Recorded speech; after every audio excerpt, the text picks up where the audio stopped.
Hi, welcome to the National Critics' Choice Online News. And Ms. Tar, thank you for joining us. And please tell us more about the tales of the journalist, Bureaucrat, and Spy, written by your father. And really, could you explain to us, about how your father felt when he started his journey as a journalist? Well, first of all, the book came out earlier this year. It's my father's memoir, and it's based on his own life experiences, but mainly based on his work, and which allowed him to see sort of modern Indian history as it was being made. So that's the focus of the book. He started his life as a journalist, his career as a journalist, in 1946, I think, in Lahore, which is now in Pakistan. But at that time it was all one country, it was India. I think he really loved being a journalist.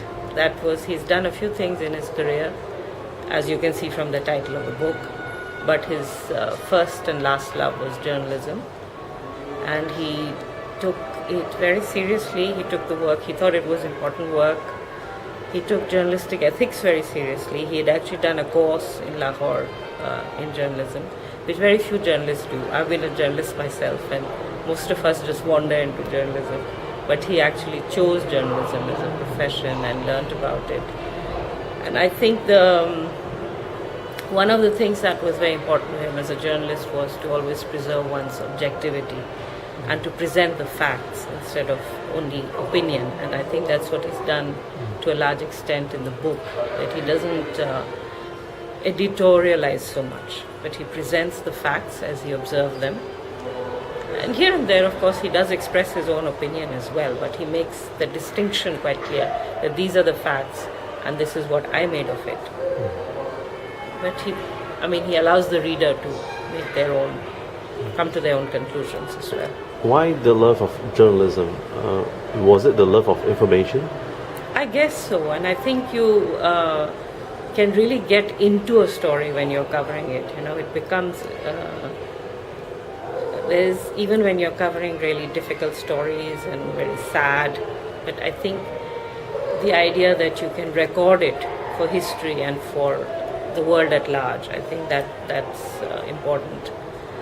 So yeah, I guess. What was his experience in the partition? Because I know that was one of the defining moments for India and Pakistan.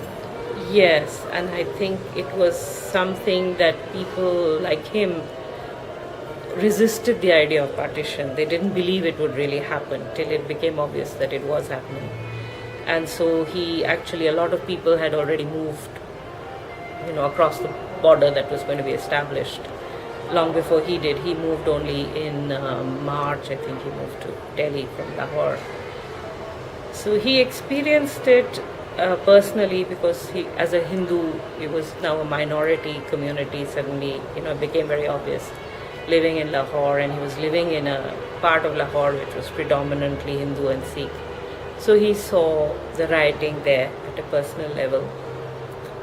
Though not the most horrendous things that you hear about partition, but he saw riots every night, and he heard the, sort of like war cries that people used to say at the time, and he has described some of that in his book. And then he also saw the devastation as a journalist, and that also is described in the book, some of it. In particular, he went to cover a city called Multan, where riots had already taken place by the time the journalist arrived there. And that left a very strong impression on the mind, and it made him realize that partition was happening, it was a reality, and he needed to move. So he needed to leave what had become his home and move to another country. I mean, for him it was like going to another country. What was the one lesson that he had learned from the partition that he may have said to you and your family? Yeah, he always said this actually, that we should never ever go through that again. So he very strongly believed that people must get along and live peacefully together, that nothing in this world justifies violence based simply on community or sense of identity, whether it's religion or anything else. And I remember even in his 80s, he must have been, I think, 84 or 85, he'd started writing a blog, and he wrote about we should form a sort of peace forum, to fight against any kind of community-based violence or identity politics and things like that. He was very close with Nehru and also Gandhi at that time as well. What are his views and how did that relationship begin with Nehru especially? Because he got very close with him right to the very end. Yes, he ended up being one of Nehru's personal assistants. Nehru had 3 personal assistants at the time, and my father was one of them. That was in 1947. He actually worked with him only for a few months, but they were crucial months. That was just before independence, before Nehru had actually become Prime Minister, and then through the actual Independence Day, independence from Britain. So I think that was a time when there were not that many hierarchies, and because my father was working from Nehru's home, he saw him at very close quarters, and they did become very close. And he stayed in touch with Nehru even after he stopped working with him. He went back to journalism after that, as a radio journalist, but they did stay in touch. And he was especially involved in anything to do with Kashmir, because ethnically we are Kashmiris, my father was Kashmiri. So it was close to his heart. And so he did stay connected still. What he said about Nehru was that he obviously admires Nehru. It's very obvious. Even if he's a little bit critical, he's very gently critical of him. You can see that in the book as well. He thought he was a real visionary and a democrat, but really in the true sense of the word. He also had, of course, a tremendous admiration for Mahatma Gandhi, along with, I think, nearly every other Indian at that time. He wasn't personally that close to him. He went to his meetings and so on, but he was like just part of the public there. But he covered his death, his assassination, and the aftermath of that. I think he learned from the coverage. That was his first big story as a journalist after he had moved to India. When he went back to journalism in post-partition India, that was the big story he did, the first big story he did. Does your father see himself as a Pakistani or an Indian? I think very definitely as an Indian because of ideological issues. After partition, I guess people had to choose, especially people who had been living in Punjab, which was partition, which was a province that was partition. So although in 1947, he really felt as if Lahore was his home, and he was very happy living and working there and didn't want to leave. But once the country was partitioned, it was very clear that, as a Hindu, he would definitely be, would have been a very small minority in a state that was created on the basis of religion. Whereas India, of course, is a secular state. So it's really a question of what you identify, the kind of ideology you identify with more. And so I think he moved to Delhi in 1947 and made that his home, and later in his life he even worked for the Indian government, and he represented India in a sense when he was in diplomatic service. So I think he definitely identified himself as an Indian post-partition. But before that there was no conflict.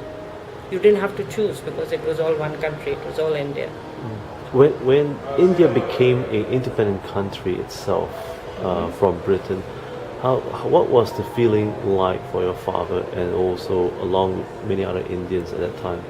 I think euphoria, because there was a lot of excitement, because they felt that as Indians, including Pakistanis at that time, they had really worked very long and very hard for independence, and finally achieved it under the leadership in India of Mahatma Gandhi and Nehru, Jawaharlal Nehru. But everybody felt involved, I think, as if they had worked for it.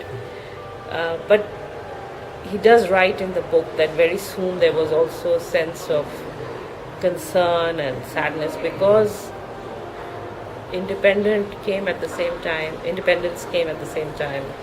as partition, as the partition of the country, and all the violence that was unleashed by partition. So while they were celebrating independence, they were also getting reports of violence in different parts of the country. Was your father involved in any way with the independence of India, the creation of India? He was not what is classified in India as a freedom fighter because he didn't actively participate. I think he was probably too young, and also if you read the book you'll see that he was so involved with his own personal struggle for survival that I don't think he was, he wasn't actively fighting for independence. He was probably more of an observer because by then he was already a reporter. So he reported on what was happening initially in Lahore, in that part of, what was then Western Punjab.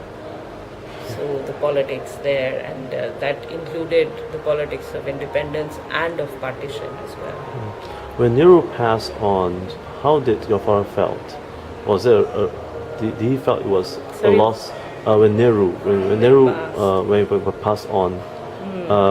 Did your father and the people of India felt that they lost a great leader? Yes, definitely. I think both Mahatma Gandhi and Nehru. My father's written in the book that when Mahatma Gandhi died, he felt as if he'd been orphaned all over again.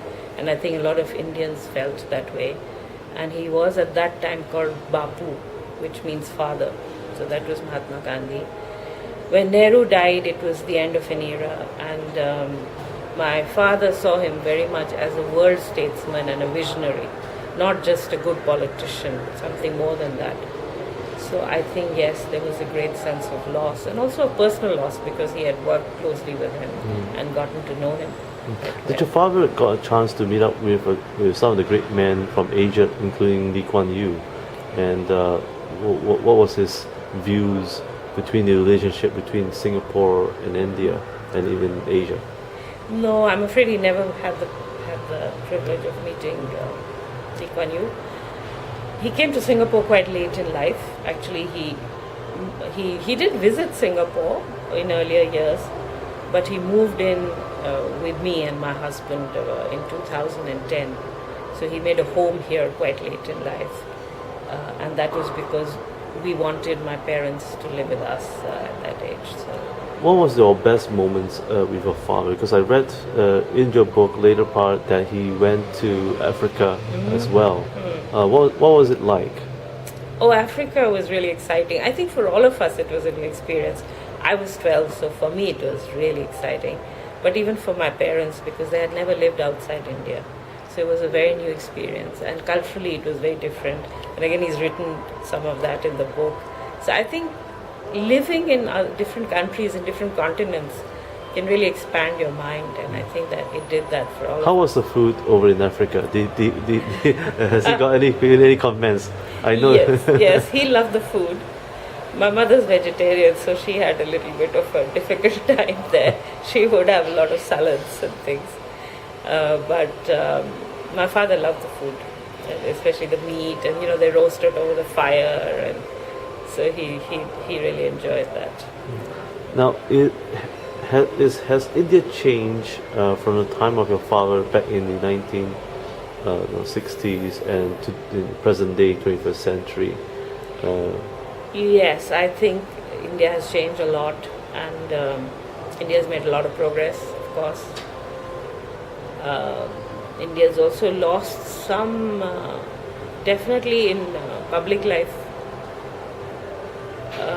How should I put it? A sense of culture, of principles, really. And I think at the end of the book, there's a sort of a comparative description, you could say, of Nehru, Indira Gandhi, and Rajiv Gandhi. And actually, you can sense a little bit of the change just from that. What would your father would like to tell the world now that he has finally published the book, and now that he has already passed on, but he managed to finish the book? Yes. What was the message that he would like to share to the world? Did he tell you that? I think one message would be that you need to know your own history, and he has told me that, and he's written also somewhere, I think in the preface, that it's natural for young people to look ahead, but it's important for them to know where they're coming from as well. And this is particularly so for India, because India is a very, very, it's a country of young people now, and increasingly so. So it is important for people to know what went before, what their parents and grandparents did to bring India where it is today. Does that include the Indian diaspora as well? Definitely, I think so. And I've seen so much interest in the book here in Singapore, so in that diaspora, among young people especially, because they don't learn so much Indian history perhaps in school. But even when they learn history, even in India, when they learn history, they don't learn it in this way. Are there contents of the book that's been left out after it's been published? And if so, why? And can our viewers view more content in the near future? And is there a place where you have a website to it? Yes, I've created a page on Facebook. It's called Tales. It actually takes the subtitle, Tales of a Journalist, Bureaucrat, Spy. And I have published a few short pieces from Papa's blog, plus some things I found after he passed on, just on a thumb drive, on a memory stick. I will be posting more. Most of it is more social history, a description of the times. But there is one part that was not included in the book simply because it didn't really seem to belong there, which I will post soon. I haven't posted yet. Which is about was partition inevitable? Was it really necessary? And I think that's quite interesting for anybody who's interested in the history of the subcontinent. And also in more general terms about countries with different cultures, different ethnicities that do sometimes struggle with this kind of question. And just for one last question, do you think it was a necessity to have a partition if you were a politician? I don't think so, and I think my father also did not think so. But it is now, I grew up after independence. I was born after independence and partition. So for my generation, it's a given. I don't think it's something that should or can be undone. We have to accept the reality.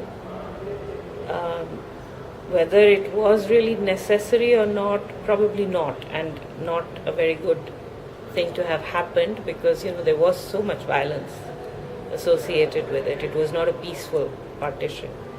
But now it's done, it's behind us, and we should accept that. We should accept the reality of the two countries, and now the three countries, because Bangladesh is a separate country as well. And I think we should all learn to get along. Did your father ever mention that if he had failed his job as a young journalist, he had a plan B? I guess he did, because he tried different things, and he was actually very happy to try different things as well. So what else did he try before he became and chose the life as a journalist? Actually, not before he became a journalist. So that was his first choice, and he was able to make it. It was a struggle. You'll see in the first two chapters, I think, describe that. But he made it, and he was obviously very committed to it. That's why he studied journalism, and then he doesn't seem to have tried to do anything else. He only wanted to be a journalist. What would be his second choice? Well, I guess his second choice was government, because he did go into government, but he stayed connected with information always throughout his career. And I think he was really a communicator. He was an excellent communicator, even at a very personal level. He could communicate with anybody. I've seen that, people of all ages, backgrounds. He had no difficulty communicating. So I think that was what he really was a communicator. As an editor, what's next for you? Would you be releasing more new books in the coming future? I don't have any plans. I've been an editor, but not a book editor actually. This was the first real book I edited. Before that, I've edited, books on aid and so on. But that was when I was working for aid organizations, and they were more like long booklets rather than real books. So this was the only book I've edited, and I did this because it was my father's book. So I don't really plan to edit any more books, but who knows, one day I might write a book of my own. Yeah. Do you have any regrets editing your father's book, or if you have not done it, would you have regretted? If I had not done it, I would have really very much regretted it. I have absolutely no regrets about having edited it. When you first asked me to edit it, I was a bit hesitant because I thought, it'll take up a lot of my time, and it did, and I had other work commitments. But once I started work on it, I just loved it, and I learned a lot from the book as well, and I'm just really happy I did it. Would you encourage other editors, that to do the same, that for their parents as well, if their parents would ask their children to edit their material? I would, because I think these are voices that will not be there forever. We don't realize it. I think most of us think our parents will live forever, but they don't. So yes, go out there, and if you need to engage a professional editor, do that. But collect the material, talk to your parents, and it's a loss to the world if these voices just die out without anyone having recorded them. What would be the 3 things that you have learned from your father when you were editing the book? Okay, I need to think about this one. Oh, never mind. Maybe just one thing, one lesson. I think his honesty, really impressed me. His authenticity in the writing itself, and I think if I ever write a book, I would be very mindful that I need to be true to myself, and he doesn't embellish facts. He just lets the facts speak for themselves, and I was very impressed by that. And it's amazing that he was able to remember all the dates and the years. Did that come as an amazement to you? That was incredible. Although he had written a large part of the book earlier, actually, it was a work in progress for quite some time. And he did maintain a diary when he was younger, so he had some notes to fall back on, but not that much. He hadn't had the diary throughout his career. And when he moved to Singapore to make a home with us, he didn't bring all his notes with him. But anytime I would ask him anything to check on something, he remembered. It was amazing. It was phenomenal. By the end of his life, he was a little bit forgetful about, what he was doing right now. So short-term memory was a bit affected. But ask him anything about the 40s, 50s, 60s, 70s. Would there be any possibility where in the near future his diary will be published? I'm afraid it's kind of lost to us, because when he moved here, he hadn't planned on making a home with us. But then he fell ill and we decided that he should stay on. So his diaries are lost? Yeah, I'm afraid so. Well, once again, thank you for joining us here at the National Critics' Choice. Thank you. And we look forward for more about his book on your website.